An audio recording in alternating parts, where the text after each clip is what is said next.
Hello student, हम लोगों ने एक्सरसाइज 5.7 कंप्लीट कर लिया था। आई hope you have completed it. Next है ये मीन वैल्यू थ्योरम जो है ये हमारे सिलेबस में नहीं है, ठीक है। इस साल ये हटा दिया गया है। नेक्स्ट अब हम लोग जो स्टार्ट करेंगे वो है हमारा मिसलेनियस, ठीक है। सो मिसलेनियस भी बहुत इंपॉर्टेंट है, इससे बहुत सारे क्वेश्चंस आते हैं। इसमें मिसलेनियस आप एग्जांपल सारे कीजिएगा, ठीक है। खासकर ये वाला एग्जांपल और ये वाला एग्जांपल, ये दोनों इंपॉर्टेंट है, ठीक है।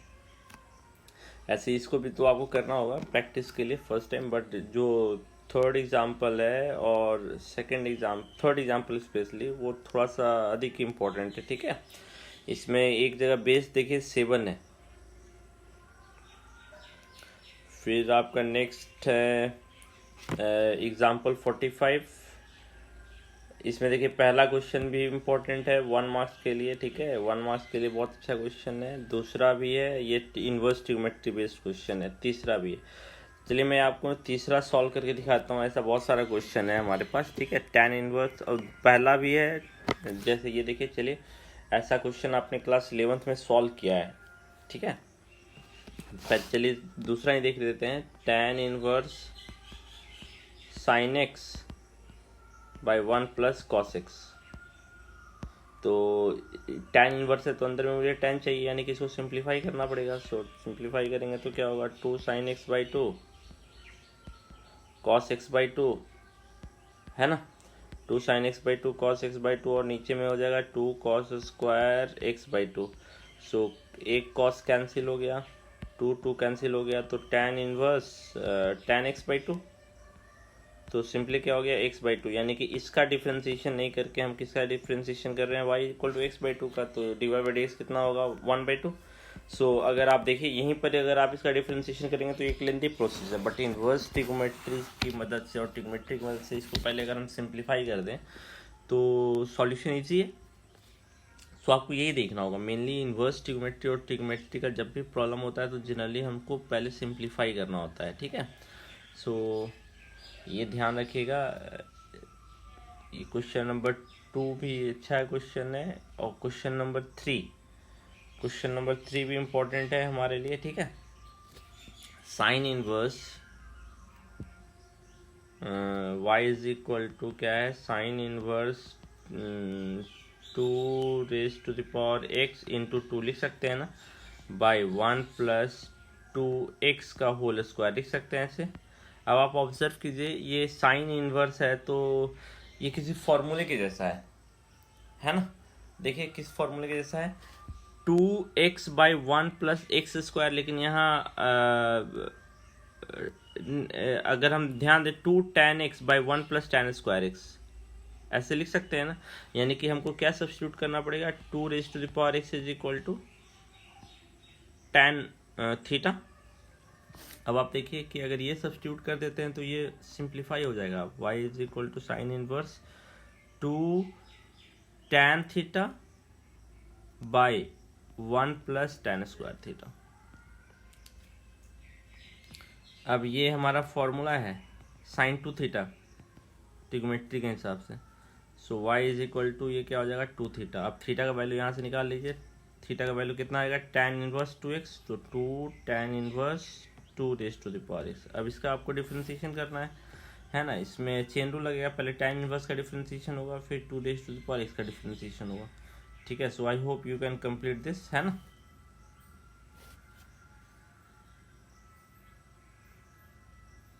ओके नेक्स्ट आते हैं हम लोग।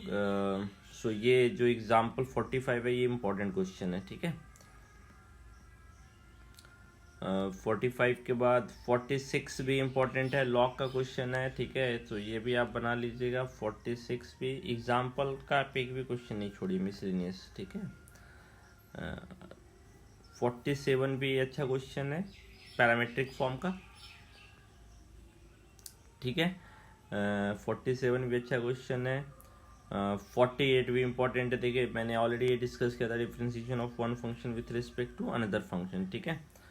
अब एग्जाम्पल पे आते हैं। एग्जाम्पल में देखिए पहला क्वेश्चन आपसे सॉल्व हो जाएगा, दूसरा भी हो जाएगा, तीसरा भी इजी है, फोर्थ, फिफ्थ, सिक्स्थ ऐसा क्वेश्चन आपने बनाया है इनवर्स ट्रिग्नोमेट्री में, ठीक है। तो 6th भी आपका सॉल्व हो जाएगा, 6th 7th भी आपका सॉल्व हो जाएगा, 8th में भी बहुत प्रॉब्लम नहीं, 9th ये सारे क्वेश्चन हो जाएंगे। 10th ऐसा क्वेश्चन हमने किया है एग्जाम्पल में लॉगरिथमिक फंक्शन के डिफरेंशिएशन में, ठीक है। तो आप ध्यान दीजिएगा, ये क्वेश्चन 10 सॉल्व हो जाएगा। इसको हमको y के बराबर मानना पड़ेगा क्योंकि ये सारे x के फंक्शन है ना, इक्वल टू साइन नहीं है, तो लॉग यूज करने के लिए y के बराबर मानना पड़ेगा। 11 12 13 है ना, ये सारे क्वेश्चंस हो जाएंगे। स्टार्ट इम्पोर्टेंट जो आ रहा है ना 13 तक बहुत टिपिकल क्वेश्चंस नहीं है बट इम्पोर्टेंट है। 13 में भी कुछ कुछ क्वेश्चंस आए हैं एग्जाम में, ठीक है। जैसे ये 6 नंबर हो गया, 10 नंबर हो गया, ठीक है, ये 12 नंबर हो गया, ऐसे क्वेश्चंस एग्जाम में आते हैं, ठीक है। सो बट 14 से जो क्वेश्चन है वो आपका टिपिकल स्टार्ट हो गया। 14 नंबर जैसे देखिए, x √1 plus y √1 plus x equal to 0 है और x का वैल्यू -1 से 1 के बीच में है ना, तो आपको प्रूफ करना ही है। सो क्या बोल रहा है यहाँ पे क्वेश्चन कि y √1 plus x plus x √1 plus y is equal to 0, x का वैल्यू -1 से 1 के बीच में है, तो आपको प्रूफ करना है कि dy/dx का वैल्यू -1/1 प्लस, ये सब क्वेश्चन प्रूफ करने वाला। यानी कि अब यहाँ पे आप देखिए सिर्फ डिफ्रेंशिएट करने से आपका काम नहीं होगा, आपका डिफ्रेंशिएट करने से काम नहीं होगा, आपको प्रूफ भी करना है। अब आप यहाँ पे देखिए कि ये बहुत ही सिंप्लीफाइड फॉर्म है, अगर इसका आप डिफ्रेंशिएशन करेंगे तो ये कभी नहीं आएगा, है ना, आपको सिंप्लीफाई करना पड़ेगा। तो आप हम लोग क्या करते हैं, पहले फंक्शन को सिंप्लीफाई करते हैं। So y √1 plus x is equal to -√1 plus y। क्या कीजिए, आप दोनों साइड स्क्वायरिंग बोथ साइड,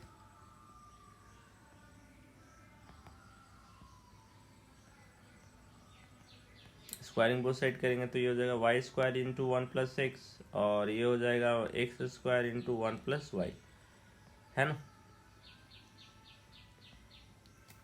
इसको थोड़ा सा पहले सिंप्लीफाई कीजिए, इसको सिंप्लीफाई करेंगे तो ये होगा y² plus y² x is equal to x² plus x² Y.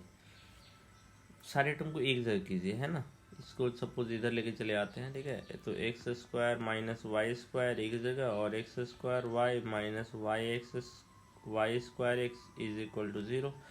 ये फैक्टराइज होगा ना, x plus y into x minus y, ये भी इसमें भी फैक्टराइजेशन आ रहा है, कॉमन आ रहा है। सो एक्स वाई क्या बचेगा, x minus y equal to 0। फिर x माइनस वाई कॉमन है दोनों में, x माइनस वाई कॉमन आ गया, तो ये आपका क्या हुआ, x माइनस वाई जो कॉमन है, तो x माइनस वाई अगर आपका कॉमन हो गया तो ये हो जाएगा x plus y plus x y is equal to 0, ठीक है। सो मेरे ख्याल से यहाँ तक आपको समझ में आ गया होगा। यहाँ पे हमने क्या किया है, सिंप्लीफाई किया है पहले इसको, ठीक है, पहले इसको क्या किया है, सिंप्लीफाई किया है, ठीक है। सिंप्लीफाई करने से हमारा प्रॉब्लम इजी हो गया, ठीक है, यहाँ तक ओके। नेक्स्ट है हमारा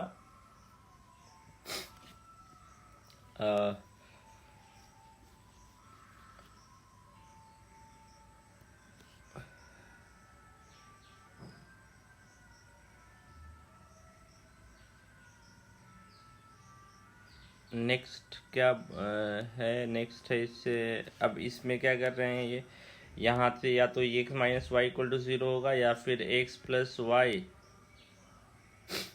plus x y equal to 0 होगा। इससे क्या आ रहा है, y इक्वल टू एक्स, और इससे क्या आ रहा है, इससे इसमें आप देखिए कॉमन लीजिए, कुछ y कॉमन आ रहा है, 1 plus x is equal to minus x और y is equal to minus x by 1 plus x, है ना। सो अब आप देखिए y इक्वल टू एक्स भी आपके लिए पॉसिबल है यहाँ पे, क्योंकि यहाँ पे कोई कंडीशन को ये वायलेट नहीं कर रहा है ना, किसी भी कंडीशन का वायलेशन नहीं हो रहा है, ठीक है। सो एक्स इक्वल टू वाई भी वैलिड है, यहाँ पे चेक कर लीजिए, ठीक है। यहाँ पे अगर हम पुट कर देते हैं एक्स इक्वल टू वाई, तो ये आप चेक कर लेते हैं एक बार, ठीक है। एक्स इक्वल टू वाई अगर हम पुट कर लेते हैं यहाँ पे, तो ये क्या आएगा, x under root one plus x is equal to two two is आ जाएगा, है ना, अगर पुट करेंगे तो, ठीक है। सो इससे आपको क्या मिल रहा है, इससे मिल रहा है कि या तो x जीरो होगा या तो under root one plus x zero होगा, तो under root x plus one zero होगा, यानी x का वैल्यू -1 आएगा, है ना। तो इसका मतलब x ही जीरो हो सकता है क्योंकि x का वैल्यू -1 से 1 के बीच में है ना। तो इसमें कोई कंडीशन का वायलेशन नहीं हो रहा है, ठीक है। सो इसको अगर हम सॉल्व करेंगे तो d y by d x 1 आएगा, ये तो हमको नहीं चाहिए, d y by d x का वैल्यू 1 हमको नहीं चाहिए। इसको डिफ्रेंशिएट कीजिए तो d y by d x is equal to क्या आएगा, so d y by d x is equal to आ जाएगा आपका, डिफ्रेंशिएट करेंगे तो u बाई भी, सो एक्स का डिफ्रेंशिएशन -1 प्लस एक्स हो जाएगा, माइनस फिर 1 प्लस एक्स का डिफरेंस 1 ही आएगा तो x होगा यहाँ पे, और बाई, ठीक है। सो प्लस एक्स हो जाएगा क्योंकि -x है ना, और 1 प्लस एक्स का डिफरेंस का होल स्क्वायर, ठीक है। सो ये x और -x कैंसिल हो जाएगा, सिंपली क्या गया, -1 by 1 plus x square. So we got this result, ठीक है। इस रिजल्ट की हमें जरूरत नहीं है यहाँ पे, ठीक है। सो क्वेश्चन नंबर 14 देखिए, थोड़ा सा सिंप्लीफाई करने से ये प्रॉब्लम सॉल्व हुआ है ना, अगर सिंप्लीफाई नहीं करेंगे तो ये फिर हमारा सॉल्व नहीं होगा। 15 भी वैसा ही क्वेश्चन है, 15 मेरे ख्याल से आप ट्राई कीजिएगा, ठीक है। 15 नंबर ट्राई कीजिएगा, ये क्या बोल रहा है, 1 plus d y by d x का whole square raise to the power 3/2 and d second order derivative. तो इसका मतलब पहले तुमको d y by d x निकालना पड़ेगा इससे, ठीक है। आप d y by d x पहले से निकालिएगा, d y by d x इससे निकालिएगा, d y by d x का वैल्यू यहाँ पुट कर दीजिएगा, फिर सेकंड ऑर्डर डेरिवेटिव निकालिएगा, उसका वैल्यू पुट कर दीजिएगा, उसका इसको सिंप्लीफाई कीजिएगा, और इसका भी यूज़ करना होगा आपको बीच में, और देखिएगा कहीं ये इंडिपेंडेंट ऑफ ए और बी आना चाहिए, है ना, यानी कि इसमें ए और बी का टर्म नहीं होना चाहिए, वो सारे एलिमिनेट होने चाहिए, यानी कि सी के टर्म में होना चाहिए हर चीज़ जहाँ भी है, ठीक है। तो 15 नंबर आप ट्राई कीजिएगा, ये इंपॉर्टेंट है क्वेश्चन। 14, 15 ऐसे क्वेश्चन एग्जाम में आते हैं। 16 नंबर भी एग्जाम में आया हुआ है, 16 नंबर भी आप ट्राई कीजिएगा, ठीक है। मैं आपको 17 बता दे रहा हूँ, ये भी ट्राई कीजिएगा आप, ठीक है। 17, x is equal to a cos t plus t sine t and y is equal to a sine t minus t cos t, ठीक है। x is equal two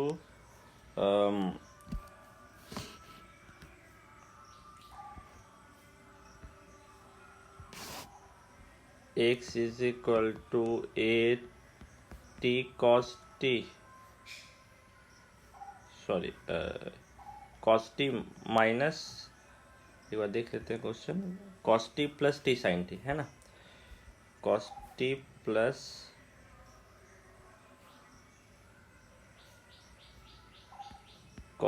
plus t sine t, ठीक है। और y is equal to sine t minus t cos t, sine t minus t cos t, sine t minus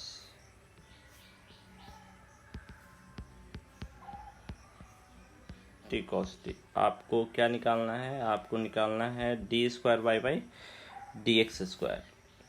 ये important है क्योंकि ये parametric का सेकेंड ऑर्डर डेरिवेटिव है, हमने पैरामेट्रिक का सेकेंड ऑर्डर डेरिवेटिव अभी तक नहीं निकाला है, ठीक है। सो ये क्वेश्चन इसलिए इम्पोर्टेंट है, एग्ज़ाम में मैक्सिमम टाइम आया है ये क्वेश्चन, ठीक है। तो इस क्वेश्चन को मार्क करके रखिएगा, ठीक है। सॉल्यूशन तो हमने ऑलरेडी पढ़ा है कि जब भी सेकेंड ऑर्डर डेरिवेटिव निकालना है तो पहले हमको फर्स्ट ऑर्डर डेरिवेटिव निकालना पड़ेगा। तो पैरामेट्रिक का फर्स्ट ऑर्डर डेरिवेटिव निकालना जानते हैं, तो पहले तो d x by D t निकालना पड़ेगा, d x by D t. तो d x by D t कितना हो जाएगा, एक कांस्टेंट है बाहर आ गया, कॉस टी का differentiation minus sine t, t sine t में प्रोडक्ट 2 लगेगा तो टी का डिफ्रेंसिएशन 1 साइन टी, और फिर साइन टी का डिफ्रेंसिएशन कॉस टी, ये हो गया। यहाँ sine t minus sine t cancel हो गया, तो d x by D t कितना आया इसका, d x by D t इसका आया ए टी कॉस टी, ठीक है यहाँ तक। अब इसी तरह y का डिफ्रेंसिएशन t के रिस्पेक्ट में dy by D t. So dy by D t कितना होगा, a कांस्टेंट है बाहर आ गया, sin t का डिफ्रेंसिएशन cos t माइनस अब t cos t का डिफ्रेंसिएशन, तो t का डिफ्रेंसिएशन तो cos t माइनस दोनों से मल्टीप्लाई होगा क्योंकि प्रोडक्ट में दो टर्म आ रहे हैं ना, प्रोडक्ट रूल में माइनस आएगा यहाँ पे। फिर cos t का डिफ्रेंसिएशन तो माइनस sin t, तो minus minus plus t sin t। ये ध्यान रखिएगा, माइनस प्लस का भी इसमें गलती होने का पॉसिबिलिटी रहता है, ठीक है। ये कैंसिल हो गया तो d y by D t कितना आया आपका, d y by D t आया ए टी साइन टी। अब d y by d x कैसे आएगा, d y by d x आएगा, d y by d x is equal to d y by D t by d x by D t. So d y by d x is equal to d y d t का value कितना है, a t sine t, और d x by D t का value कितना है, a t cos t. A t cancel, so ये कितना हो गया, tan t. D y by d x हो गया टी टेन टी, है ना। सो यहाँ पे तो ये तो d y by d x निकला, लेकिन हमको तो सेकेंड ऑर्डर डेरिवेटिव निकालना है। So d y by D t कैसे निकलेगा, d y by D t यानी कि डी वाई डी एक्स हमको दोनों साइड अप्लाई करना होगा। स्टेप आप ध्यान दीजिएगा कि क्या गलती करते हैं जनरली बच्चे इसमें, वो इम्पॉर्टेंट है, ये लिखेंगे। अब बच्चे क्या करते हैं ना, जल्दीबाजी में ये स्टेप नहीं लिखते हैं। मैं आपको गलती बता दे रहा हूँ पहले, ये स्टेप नहीं लिखते हैं बच्चे, जल्दी में क्या करते हैं ना, डायरेक्ट इसको लिख देते हैं d square Y by d x square, क्या होगा हमारा सेक स्क्वायर टी। बट ये आप ऑब्जर्व कीजिए गलत है। मैं एक और गलती करते हैं बच्चे, ये गलत है। क्यों गलत है, क्योंकि आप देखिए कि ये एक्स के रिस्पेक्ट में डिफ्रेंशिएट कर रहे हैं, बट ये है फंक्शन टी का, तो ऑब्वियसली हमको यहाँ चेन रूल यूज़ करना पड़ेगा, ठीक है। सो अगर हम वो स्टेप लिखेंगे ना सेकेंड ऑर्डर डेरिवेटिव का, तुमको हमेशा ध्यान रहेगा कि हम किसके रिस्पेक्ट में डिफ्रेंशिएट कर रहे हैं। दोनों side d y d x apply किए, तब आके सेकेंड ऑर्डर डेरिवेटिव मिलेगा d y d x tan t. So d square Y by d x square is equal to कितना हो जाएगा, sec square t into D t by d x, क्योंकि t के respect में differentiate करेंगे तो chain rule अगर हम लगाएंगे तो यहाँ d t by d x लिखना पड़ेगा। सो ये कितना हो जाएगा, अब d t by d x, sorry अब d t by d x का वैल्यू ऑलरेडी आप देखिए निकाल के रखे हैं, उसका वैल्यू पुट कर दीजिए। D t by d x का value d x by D t का वैल्यू है, तो d t by d x का वैल्यू इसका क्या हो जाएगा, reverse. D t by d x का वैल्यू क्या हो जाएगा, रिवर्स हो जाएगा। D t by d x का वैल्यू कितना हो जाएगा, one by a t cos t हो जाएगा, है ना, कॉस टी हो जाएगा। सो इस वैल्यू को यहाँ से निकाल कर पुट कर दीजिए इसमें। So d square Y by d x square is equal to sec square t into one by a t cos t, तो ये कितना हो जाएगा, sec cube t by a t cos t a t. So ये आपका second order derivative है। अब देखिए एक गलती मैंने आपको बताया, ये जल्दीबाजी में यहाँ चेन रूल नहीं लगाते हैं बच्चे, ठीक है। ये फिर भी मैंने आपको बताया, फिर भी आप बहुत सारे बच्चे मिस्टेक करेंगे क्योंकि वो ध्यान नहीं देंगे इसमें, ठीक है। एक मिस्टेक है। दूसरा मिस्टेक इसमें क्या करते हैं बच्चे, वो भी मैं आपको बता दे रहा हूँ, ठीक है। सेकेंड ऑर्डर डेरिवेटिव निकालना होता है ना, तो बच्चे क्या करते हैं,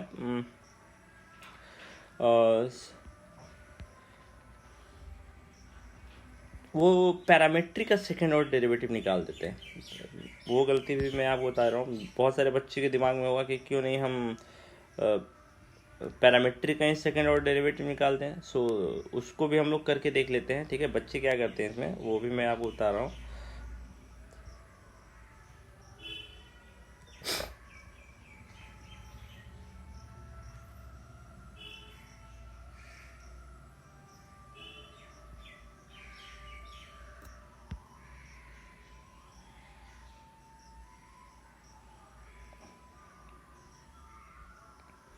बहुत सारे बच्चे क्या करते हैं इसमें कि अगर हमको सेकेंड ऑर्डर डेरिवेटिव निकालना है तो क्यों नहीं कि हम पैरामीट्रिक का सेकेंड ऑर्डर डेरिवेटिव निकाल दें। तो इसी को D square X by D T square, तो क्या आ जाएगा, प्रोडक्ट रूल लगेगा, तो ये आ जाएगा ए टी का डिफ्रेंसिएशन वन, तो cos t minus A T का डिफ्रेंसिएशन तो नहीं हो रहा है, अब कॉस का हो रहा है, तो साइन हो जाएगा माइनस साइन टी, है ना, तो बाहर माइनस आ गया, ये हो गया डी स्क्वायर। इसी तरह d y by D t अगर हम निकाले हैं तो डी वाई डी टी आप ध्यान रखिएगा क्या आया था, ए टी साइन टी, इसी का सेकेंड ऑर्डर डेरिवेटिव निकाल दें हम और दोनों को डिवाइड कर दें तो सेकेंड ऑर्डर डेरिवेटिव निकल जाएगा। But let us see what will happen, D square Y by D T square, तो ये क्या आ जाएगा, ए साइन टी प्लस अब ए टी कॉस टी। अब दोनों को डिवाइड करने के लिए बहुत सारे बच्चे सोचते हैं इसको और इसको डिवाइड कर दे, तो डिवाइड करके देखिए क्या आ रहा है। अब D square Y by D T square को अगर आप डिवाइड करेंगे D square X by D T square से, so just see what will happen, D square Y by D T square into D T square by D square X, ये दोनों cancel, D square Y by D square X. Now observe किया ये second order derivative है, ये second order derivative नहीं है। Second order derivative का form कैसा होता था, सेकेंड ऑर्डर डेरिवेटिव का फॉर्म होता था D square by by d x square, यहाँ पे क्या आ रहा है डी स्क्वायर एक्स। सो अगर आप पैरामीट्रिक का सेकेंड ऑर्डर डेरिवेटिव निकाल के डिवाइड करेंगे then you are not going to get second order derivative, ठीक है। ये है d square by by d x square, तो ये आपको समझ में आ रहा होगा कि क्या मिस्टेक हो रहा है। सो ये दो मिस्टेक जनरली बच्चे कमिट करते हैं, बताने के बाद भी कमिट करते हैं, तो I hope that you people are not going to repeat this mistake, ठीक है। तो ये ध्यान रखिएगा, पैरामीट्रिक का second order derivative generally important है, ठीक है। ओके, सो नेक्स्ट फिर हम लोग देखते हैं क्वेश्चन नंबर 17 तो हो जाएगा, ठीक है। अब 17 हो जाएगा,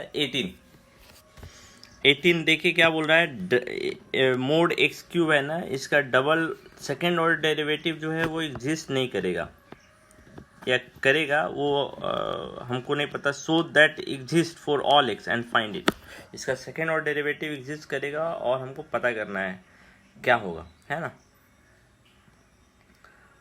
find it, so F x है मोड एक्स क्यूब, तो मोड एक्स क्यूब है तो इसको हमको सिंप्लीफाई करना होगा। सिंप्लीफिकेशन क्या होगा मोड एक्स का, एक्स, तो एक्स क्यूब हो जाएगा। वेन मोड एक्स को एक्स कब लिखते हैं, जब x greater than equal to zero होता है। माइनस एक्स है तो इसका क्यूब हो जाएगा, कब लिखते हैं, जब एक्स लेस देन जीरो होता है। तो मोड एक्स क्यूब का सिंप्लीफिकेशन क्या है, x cube when x is greater than equal to zero, minus x cube when x is less than equal to zero, है ना। हमको दिखाना है कि इसका सेकेंड ऑर्डर डेरिवेटिव हर पॉइंट पे एग्जिस्ट करेगा। तो आप देखिए कि ये पोलिनोमियल फंक्शन है सेपरेटली, तो ये हर जगह डिफरेंशिएबल है, ये भी पोलिनोमियल फंक्शन है, हर जगह डिफरेंशिएबल है। तो डिफरेंशिएबिलिटी कहाँ पे प्रॉब्लम क्रिएट कर सकती है, एक्स इक्वल टू जीरो पे।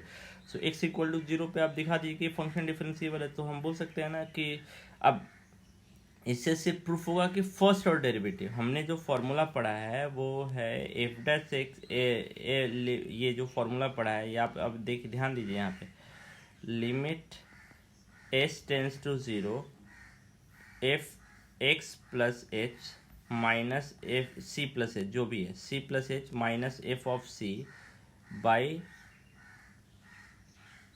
एच, ये हो गया राइट हैंड डेरिवेटिव, ठीक है। और l left hand derivative limit s tends to zero f of c minus f of c by minus h, ये है राइट हैंड डेरिवेटिव, ये जनरल पॉइंट पे है, ठीक है। तो अब हम ये अगर हम जीरो पुट कर देंगे यहाँ पे सी के जगह पे, तो ये हमारा फर्स्ट ऑर्डर डेरिवेटिव का एग्जिस्टेंस बताएगा, सेकेंड ऑर्डर डेरिवेटिव का एग्जिस्टेंस नहीं बताएगा। ये जो हमारा बता रहा है ये किस ऑर्डर का डेरिवेटिव का एग्जिस्टेंस बता रहा है, फर्स्ट ऑर्डर डेरिवेटिव का, है ना, आप ध्यान दीजिएगा। लेकिन यहाँ आपके क्वेश्चन में पूछा गया फर्स्ट सेकेंड ऑर्डर डेरिवेटिव का एग्जिस्टेंस, तो सेकेंड ऑर्डर डेरिवेटिव का एग्जिस्टेंस क्या होगा ये हम कैसे पता करेंगे, उसमें भी left hand derivative right hand derivative भी निकालेंगे। मैं दो मेथड बताऊंगा, ये एक लॉन्ग मेथड है, ठीक है, इसका शॉर्ट मेथड ही बताऊंगा। तब फॉर्मूला क्या होगा, right hand derivative for second order and left hand derivative for second order. तब यहाँ पे आ जाएगा, आप फर्स्ट ऑर्डर है तो फंक्शन यूज कर रहे हैं, सेकेंड ऑर्डर के लिए आप किसका यूज़ करते हैं, फर्स्ट ऑर्डर का, तो यहाँ क्या आ जाएगा, limit h tends to zero f dash c plus h minus f dash zero, limit h tends to zero f dash zero plus h minus f dash zero, ये आना चाहिए। तो अब आप पहले इसका मतलब क्या है, आपको अगर left hand derivative for second order निकालना होगा, लेफ्ट हैंड डेरिवेटिव फॉर या right hand derivative for second order अगर आपको निकालना होगा, या left hand derivative for second order आपको अगर निकालना होगा, तो पहले आपको फर्स्ट ऑर्डर डेरिवेटिव निकालना पड़ेगा। तो फर्स्ट ऑर्डर डेरिवेटिव तो आप यहीं से निकाल सकते हैं, है ना। एफ डैश एक्स कितना होगा, एफ डैश एक्स होगा x 3x square when x is greater than equal to 0 minus 3x square when x is less than 0। अब यहाँ पे जो फंक्शन होगा वो ये यूज होगा, है ना। तो अब इसकी मदद से हम निकालेंगे, ठीक है। पोलिनोमियल फंक्शन है, तो अब एफ डैश एक्स हमारा एक फंक्शन की तरह काम कर रहा है, एफ डैश एक्स हमारा किसकी तरह काम कर रहा है, एक फंक्शन की तरह काम कर रहा है, ठीक है। एफ डैश एक्स हमारा हम बोल सकते हैं कि जी एक फंक्शन है ना। तो अगर हमको right hand derivative left hand derivative निकालना होगा तो limit s tends to zero, अब इसी को हम ऐसे लिए यूज़ कर सकते हैं, मैं समझाने के लिए अब इसको आपको बता रहा हूँ, जी जीरो प्लस एच, क्योंकि ग्रेटर देन जीरो पे तो डिफरेंशिएबल है, लेस देन जीरो पे डिफरेंशिएबल है, प्रॉब्लम पॉइंट क्या है, zero, g zero plus h minus g zero by h, ये हो गया ना। तो अब आप देखिए जी जो है फर्स्ट ऑर्डर डेरिवेटिव है, अब हम जो चेक कर रहे हैं वो सेकेंड ऑर्डर डेरिवेटिव के लिए, है ना। और लेफ्ट हैंड डेरिवेटिव कितना हो जाएगा, लेफ्ट हैंड डेरिवेटिव हो जाएगा limit h tends to zero g zero minus h minus g zero by minus h, ठीक है। सो मेरे ख्याल से अब आप सेकेंड ऑर्डर डेरिवेटिव जो है वो ट्राई कर सकते हैं, ठीक है। और इसको आप पता कर लीजिए जीरो पर, और देखिए कि दोनों बराबर आ रहे हैं, बराबर आ रहे हैं, यानी कि फंक्शन जो है सेकेंड ऑर्डर डेरिवेटिव जो है वो जीरो पे भी एग्जिस्ट कर रहा है, और हर जगह जीरो से बड़े और जीरो पे तो एग्जिस्ट कर ही रहा था, है ना। सो ये क्वेश्चन नंबर 18 भी, ठीक है। 19, 20, 21, 22, 23 चलिए हम लोग बाद में डिस्कस करेंगे, ठीक है। पहले आप 18 तक कंप्लीट कीजिए, ठीक है। ऐसे आप खुद से भी ट्राई कर सकते हैं, अगर ट्राई कर सकते हैं तो it's very good, otherwise we will discuss it next video.